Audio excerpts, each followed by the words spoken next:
Okay, good evening, everyone. I'd like to call to order the Code Ordinance Enforcement Board meeting for September the 9th, 2025. At this time, I'd like to ask our clerk to call the roll, please. Rodney Davis. Here. James Bruce. Here. Tyler Young. Tony Meacham. David Howell. Calvin Brooks. Here. Connie McGahee. Here. Mark Graham. Here. Okay, we have a quorum. At this time, would everyone please stand with me as we say the Pledge of Allegiance?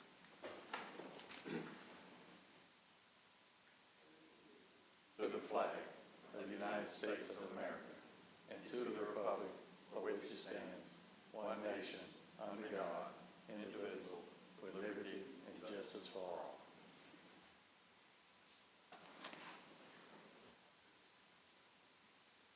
Okay, thank you. Next on our agenda is approval of minutes from our last meeting on August the 12th.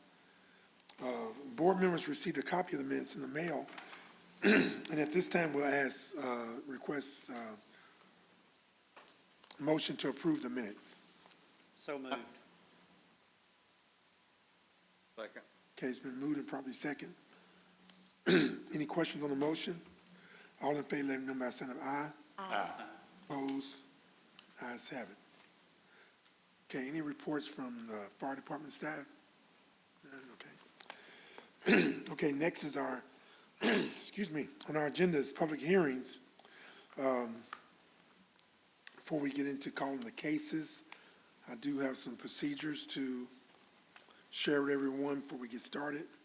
And if you bear with me, I'll do that, and then we'll call our cases. Okay, once again, good evening, everyone. My name is Rodney Davis. I am the chairman of the City of Hopkinsville Code Ordinance Enforcement Board. The purpose of this board is to protect, promote, and improve the health, safety, and welfare of citizens residing within the City of Hopkinsville.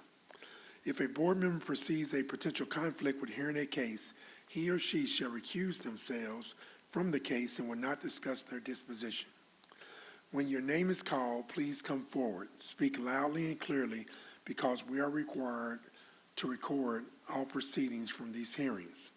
You are here tonight because you received the citation and chose to appear before the board instead of paying the fine imposed on the citation. You have the right to confront and cross-examine any witnesses that might appear here against you. You have the right to call your own witnesses to testify on your behalf and introduce any physical evidence you feel pertinent to this case. You have the right to have an attorney. If you wish to hire one to represent you, let me know and I will request the board postpone your case to enable you to do so. I have the right as chairman of the board to limit the amount of testimony which is presented. That shall be done when I determine that certain testimony is irrelevant or is repetitive. This is not the same as a court of law, and legal rules of evidence do not have to be followed. This is similar to an administrative hearing, and the requirements for the introduction of evidence are not as stringent as in a court of law, but they are nonetheless just as important to ensure a just decision. You shall be afforded all rights which are of fundamental importance to comply with due process standards of fairness and justice. The burden of establishing a violation occurred rests with the city. If the city cannot prove a violation took place, no fine or remedial measures may be imposed. After all the evidence and testimony have been introduced and the hearing has been closed, the board will make a decision. The board will decide whether or not a violation of a local ordinance has been committed. If the board determines no violation was committed, then this board will enter an order dismissing the citation. If the board determines that a violation did take place, the board will enter an order upholding the citation and will order you to pay a fine in an amount up to the maximum authorized by ordinance and may order you to remedy the violation within a specified period of time. In cases involving unsafe structures, the board, as part of its decision and written order, may additionally make a provision for the offender to cure the violation within a period of time not to exceed 90 days, pursuant to HCO 33.188F. Except in cases of default, any final order issued by the board may be appealed to the Christian District Court. The appeal must be filed no later than 30 days from the date the board issues its final order. The case in front of the Christian District Court will be limited to a review of the record created before this board. If you have any questions at this time, please feel free to ask. Okay, no questions? Okay, so our first case before us is Code Officer Peyton Rogers. His case number CE BPM 24-04-021, or Robert Huffin. Mr. Rogers, is that case okay for us to hear tonight? I think for the I'm sorry. record, I've discussed this, and that needs to be continued for at least 30 days.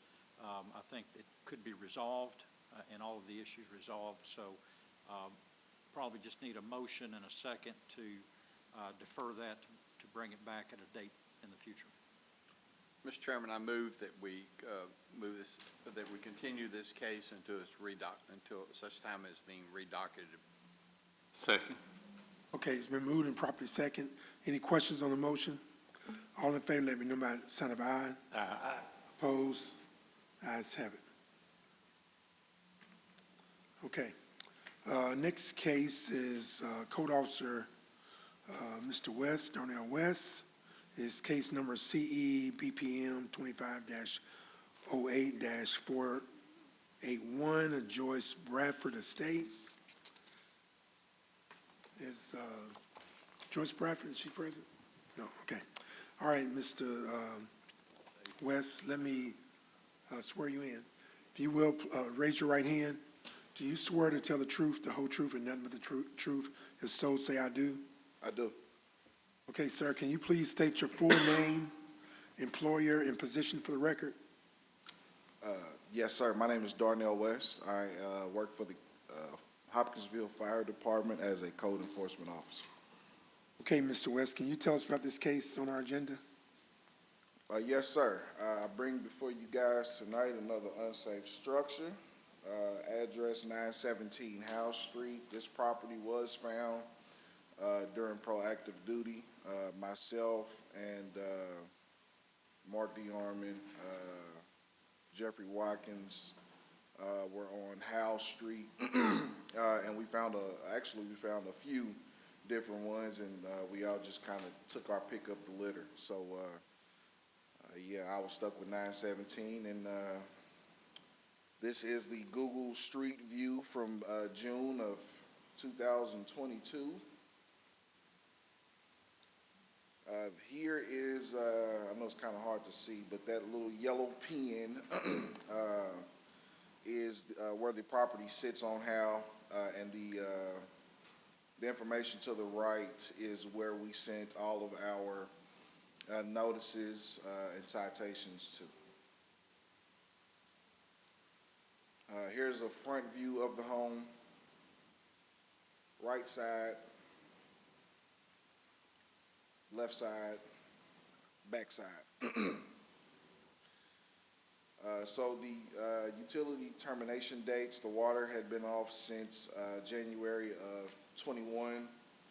There has been no electricity since June of 2015, and there was no signs of gas in the system. Keep that in mind, because I'll be bringing that up again here in the future. Of course, we get our checklist from the Basic Property Maintenance Code. So to start off would be foundations. And as you can see here, there's a pretty nasty hole where the foundation is supposed to be. You got some loose brick. Mortar joints is deteriorated. Exterior walls. I mean, as you can tell, the entire house had rotting siding. So, but to me, these were the more significant areas where there was signs of deterioration on the exterior. The front porch did not meet The supporting columns were in good shape. I just wanted to note that the roof of the front porch was definitely needing some attention. The handrail was good leading up to the house. There was definitely a major sag on the back side of the roof, as you can tell in these two pictures here. There were 2 chimneys on the home, but they did not meet. Most of the windows on the house were boarded up, but as you can tell, like the 2 on your left, where you can see glazing on the bottom half, but nothing up top.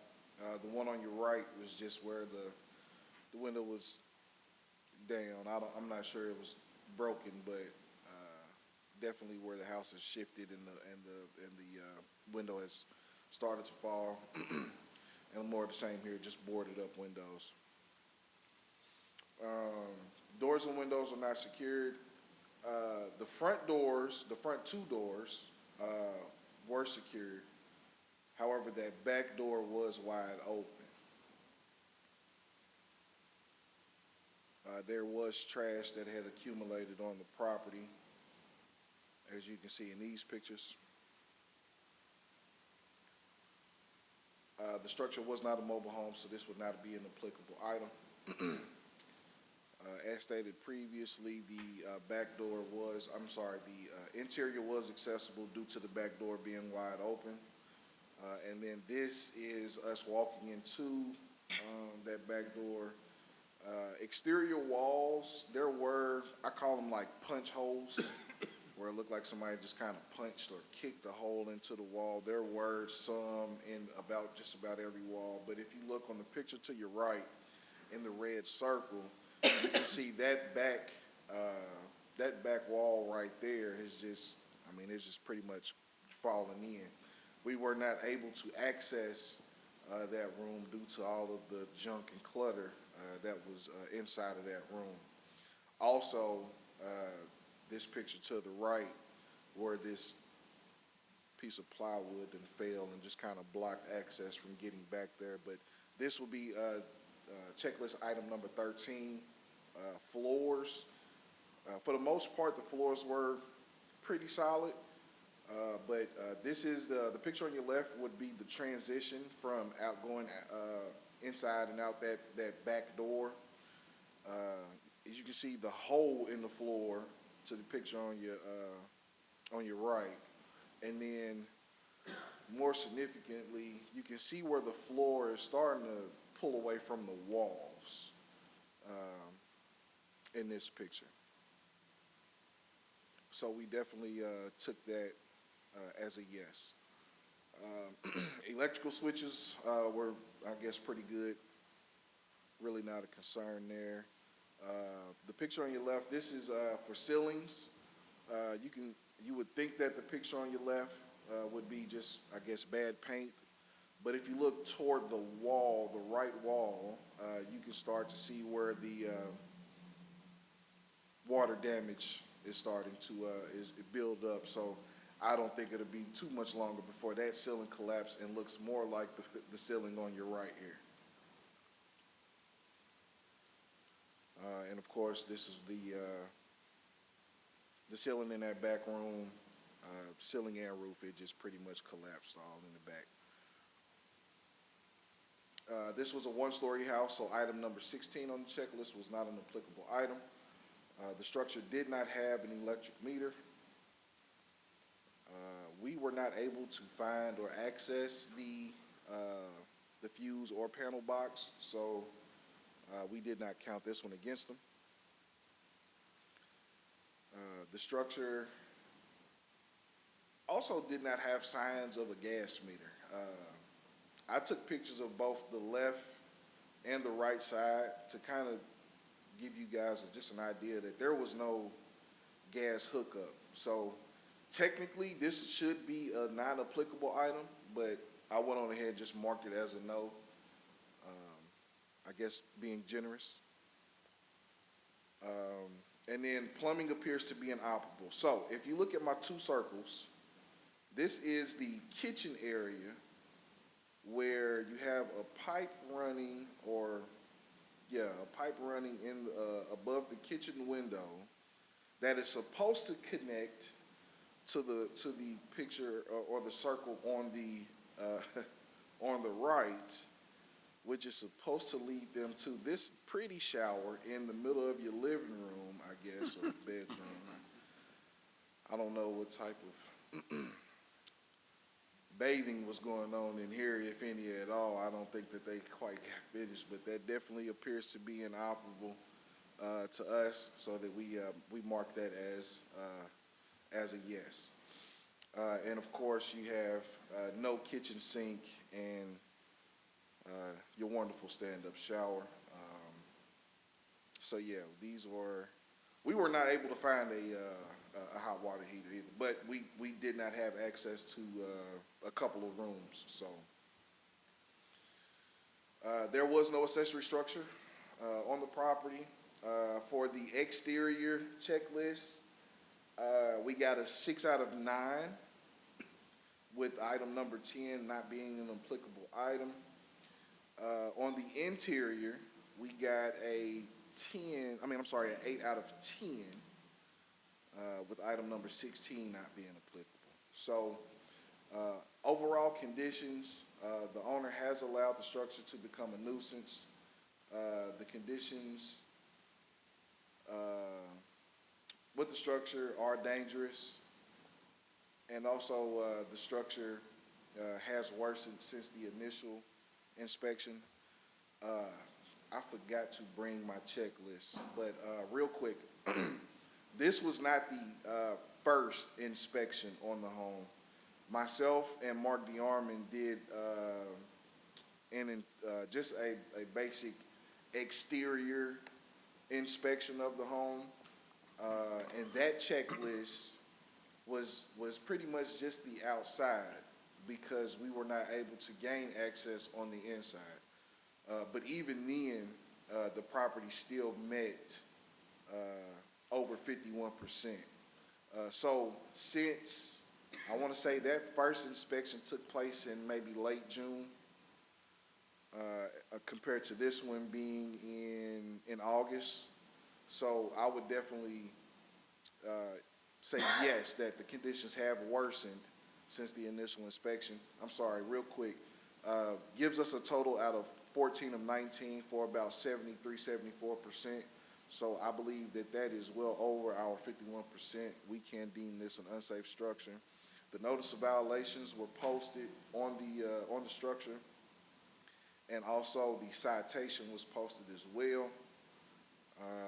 Notice of violation was posted the day after, on August the 14th. And then, of course, 10, 11 days later, with no response from the property owners, the citation was posted as well. As of today, there has been no changes and no contact with anybody in regards to what's going on with the structure. This is a copy of where the property was posted in the paper. Basic timeline, nothing really special here.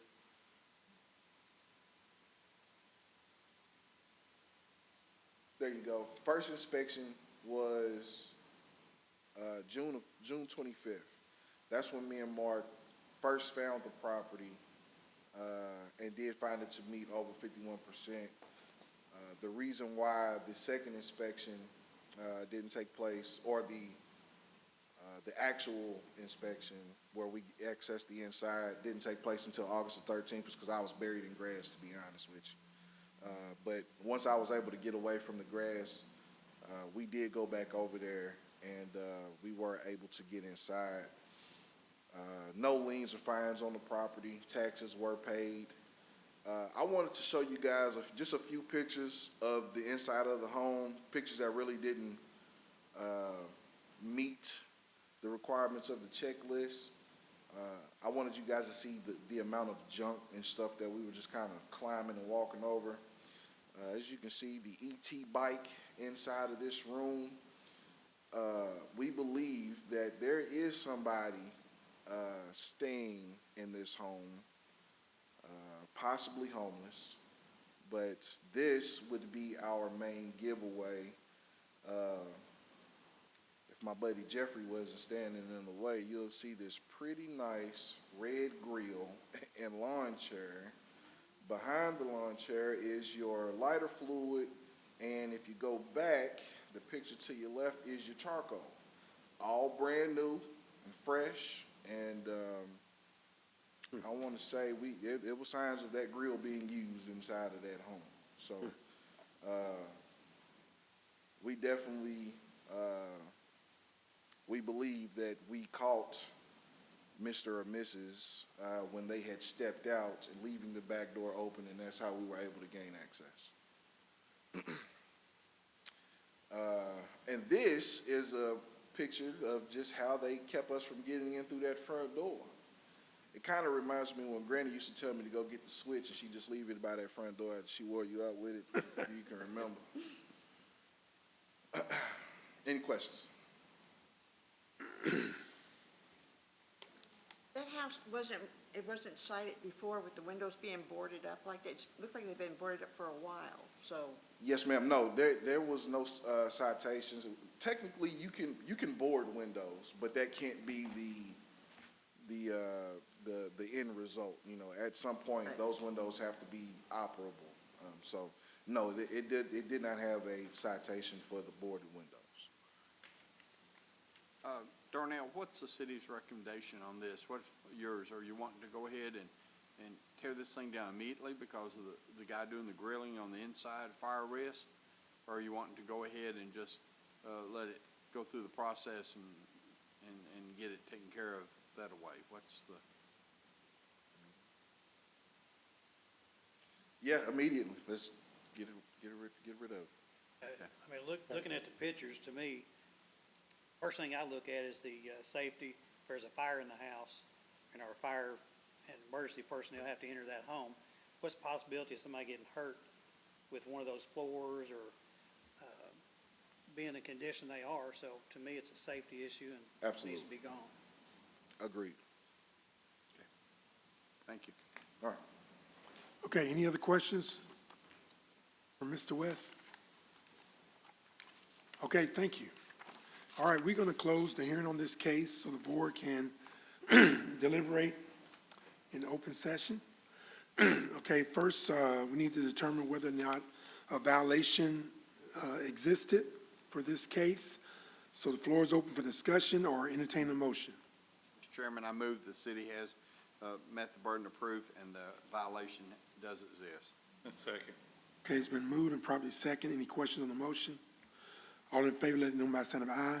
Aye. Opposed? The ayes have it. And then next, we need to determine the penalty for this case. So the floor is open for discussion or entertain a motion. The penalty is $350 to $700 $350 minimum, $700 maximum, plus plus the administrative fee the of $200. $200 administration fee. Mr. Yes. Chair, go ahead.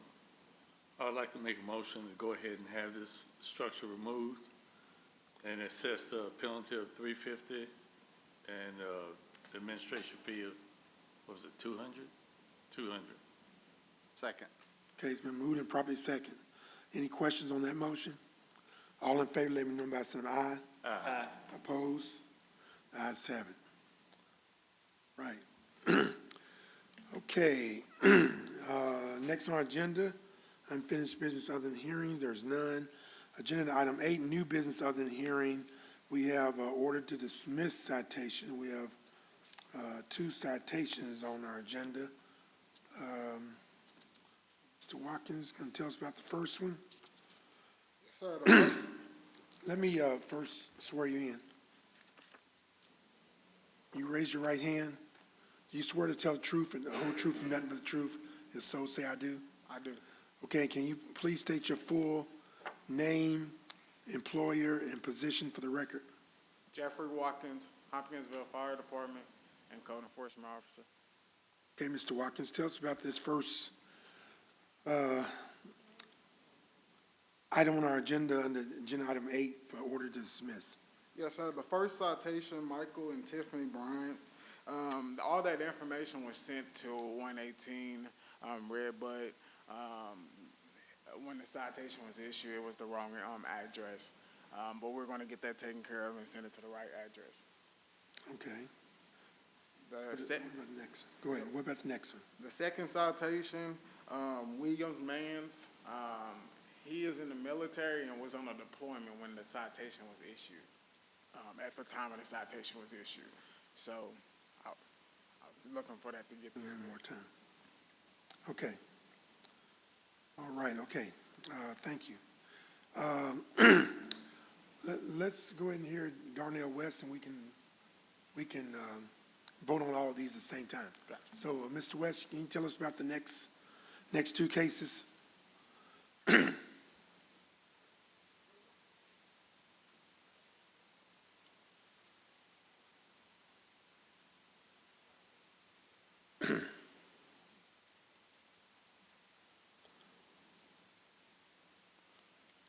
Yes, sir. So, Wendell Jones was mailed a citation that was not issued. So that one is definitely need to be dismissed. And Michael J. Ladd, he called and asked for a deadline extension while I was out for vacation, I believe. So I did not know. I went on ahead and issued the citation anyway, and he called and he raised Cain, but he told me who he spoke with, and the code enforcement officer confirmed that he did. He called, he asked for more time. So to be fair to him, he got the violation taken care of. He did call and ask for more time, so we'll ask for that citation to be dismissed as well. Okay, all right, thank you. Okay, board members, you've heard the testimony of Mr. Watkins and Mr. West regarding the cases under agenda item 8A, requesting to dismiss. What's your pleasure? Mr. Chair, I make a motion that we dismiss the cases in items 8A. Second. Okay, it's been moved and properly second.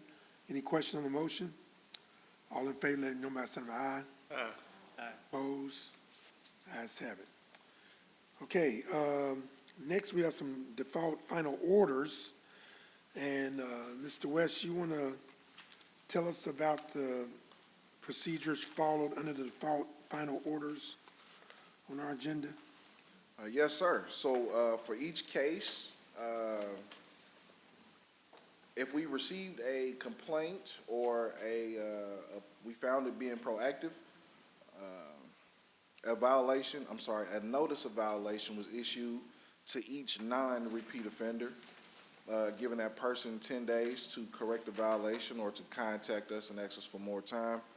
If neither was done after the 10 days was up, a second inspection occurred, and if the property was still in violation, a citation was issued, bringing it to you guys tonight.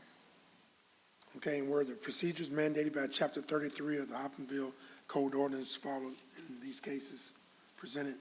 Yes, sir, to the best of my knowledge. Okay, thank you. Okay, so we're looking at on our agenda, under Agenda 8, items B through M. These are all violations of default final orders. The violation is listed, plus the associated fine for those violations, and there is a $100 administrative fee. So at this time, we'll entertain a motion for items items 8B through 8M. And can I ask a question real quick? Yes. The three vehicles, it looks like they're located on a property separate from the addresses. Are they located at a different location from where the residence is, or? Yes, so the three vehicles on the back are on Russellville Road across the street from Western State Hospital.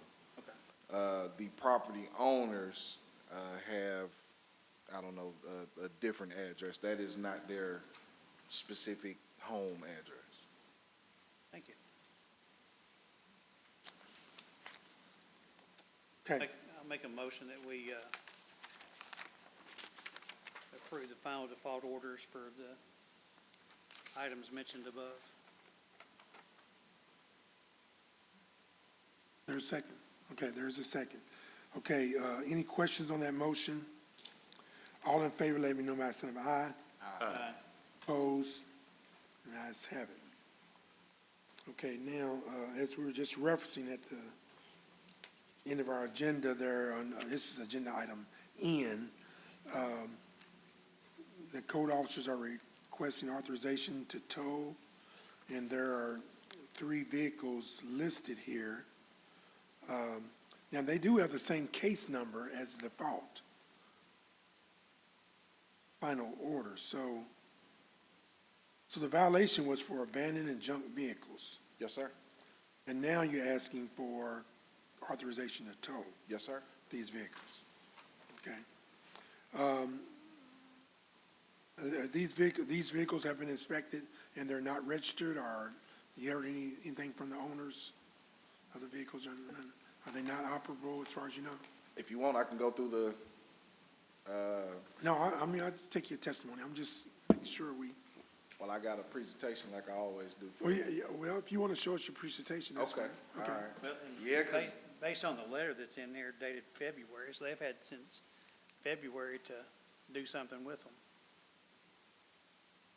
All right, so, yes, all 3 of these vehicles, well, let me start by saying, I think we all know by now that we issued 2 citations, and then the second citation come with an abatement letter, basically letting the property owner know that we will do the abatement or tow the vehicles. And every second citation, we bring whatever or however many vehicles to y'all and show y'all what's going on. So this is where the property is. Like I said, it's a small, well, it's a vacant lot across the street from Western State Hospital. And the very first inspection took place on January 23rd. This is the first, second, and third vehicle found by case number. And that was the first time that all 3 were inspected. This was the first citation to show you that the vehicles had not moved, or pretty much still in the same space. And then the second citation to show you, I mean, they're still there. Now, it was the second inspection was in February. I did have a gentleman come and talk to me who explained to me that he was leasing the property from the Hoovers.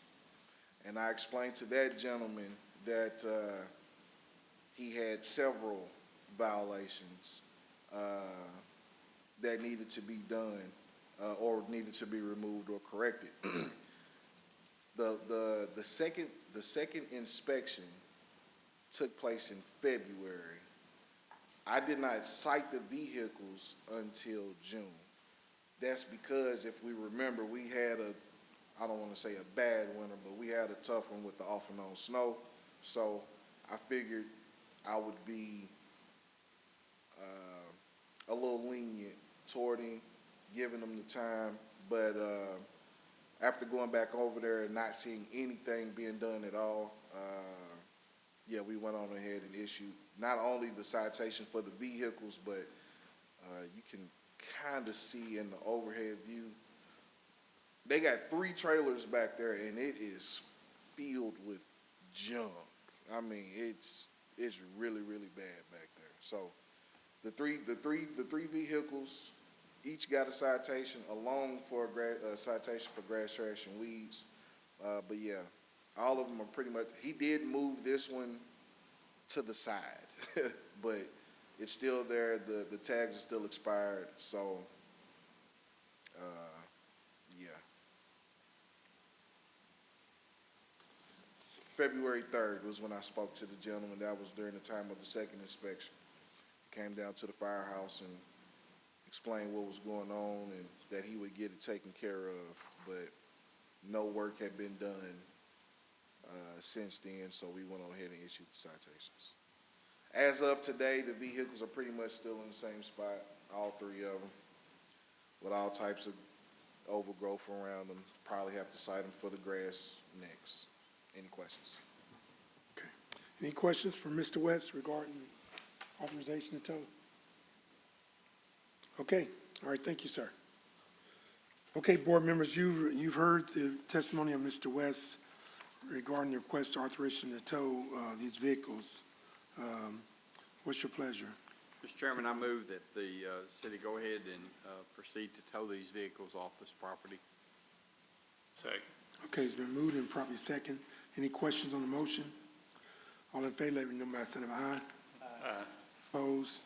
Ayes have it. Okay, any announcements from board members or staff? Yeah, I'd just like to commend you all on getting that house down on Virginia Street. And it Oh, does yeah. appear that the house behind it, I don't know if it's been looked at yet or not, but it's just as bad looking as the other house. So, but we do appreciate that. Yeah, I noticed that, Appreciate you yeah. guys.